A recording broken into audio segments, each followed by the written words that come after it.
He was asked a question that what are the jinns and can it affect the people, and he read a news that there were two sisters who had bad jinn in them and they killed their father.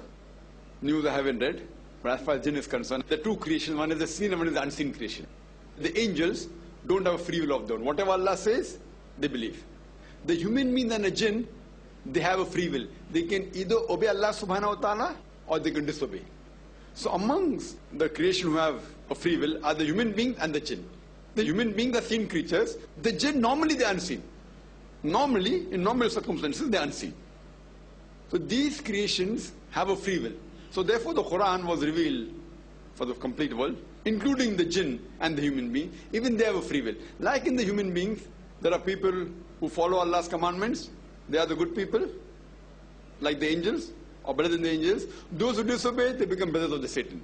Similarly, the jinns, those who obey Allah's commandment, they are good jinns and the bad jinns. The bad jinns are the Satan. And Allah says in the last chapter of the Quran, Surah Nas, chapter number 114, verse number 1 to 6, قُلْ أَعُوذُ بِرَبِّ النَّاسِ مَلِكِ النَّاسِ إِلَٰهِ النَّاسِ مِنْ شَرِّ الْوَسْوَاسِ الْخَنَّاسِ الَّذِي يُوَسْوِسُ فِي صُدُورِ النَّاسِ مِنَ الْجِنَّةِ وَالنَّاسِ.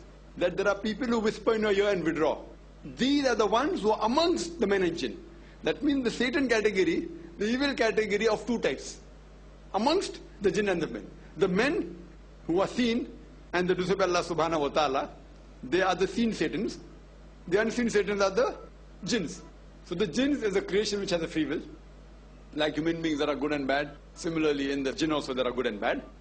And can they come into a human being? Yes, they can come. A human being can be possessed by jinn. And for this, the two surahs of the Quran, the Mu'awwidhatayn, chapter number 113 and 114, the last two surahs of the Quran, the Mu'awwidhatayn, the one I recited, Surah Nas and Surah Falaq. These two surahs were revealed as a treatment, as a remedy for this. So there are jinn. Science hasn't reached that far to completely identify this concept. So therefore in science, there is no 100% proof jinns are there, but neither is there proof that there are no jinns. There are certain diseases which the psychologists say it is more with the brain, with the human body, and they cannot categorize in any of the scientific diseases which is known. Science hasn't reached that far. Maybe inshallah 20 years later, 30 years later, 100 years later, science will advance and they will agree with the concept of the Quran. Since the Quran says there are jinn, we have to believe in it. There are good jinns, there are bad jinns, etc. But what we have to do, we have to have trust and faith in Allah subhanahu wa ta'ala. And the two surahs which have been revealed in the Quran for the treatment is Surah Falaq and Surah Nas. So regarding the situation of these two sisters, I don't know whether it existed or not. But you have to realize that to say that they're jinn, normally I always say that people take advantage of the position and they try and make a fast buck.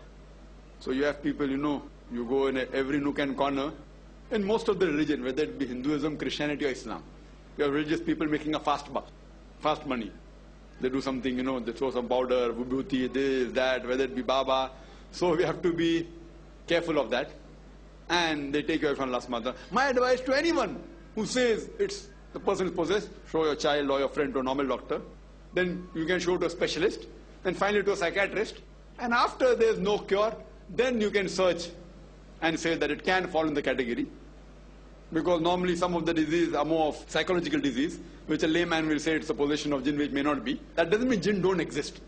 Jinn exist. A human being can be possessed. And there's a book written by Dr. Bilal Phillips, rather the translation of one of the books on jinns and demons that gives more details. And there are very few people who really know how to treat the jinn based on Quran and Sunnah. And normally the moment the person tries to make a fast money out of it, you can identify a shortcut. If he asks you for certain gain, then chances of him being in that category 99.99%. But if he initially doesn't ask for money, that doesn't mean that he doesn't fall in that category. He may later on milk the cow. Fine? So many a times they have habit of milking big cows, the small cows, they leave aside. Oh, wo aadmi paisa leta hi nahi. Has to be a genuine case. Wo baba paisa lete hi nahi. If paisa nahi lete aapse, garib hai isliye, that doesn't mean that it's a genuine case. You may be taking from those people who are rich, and there are people who always approach and ask me, tell them that first go to a doctor, then go to a psychiatrist, and then if they give up all the hope and there's no medical treatment for it, then you can think of a possibility that it can be a possession of the jinn, etc.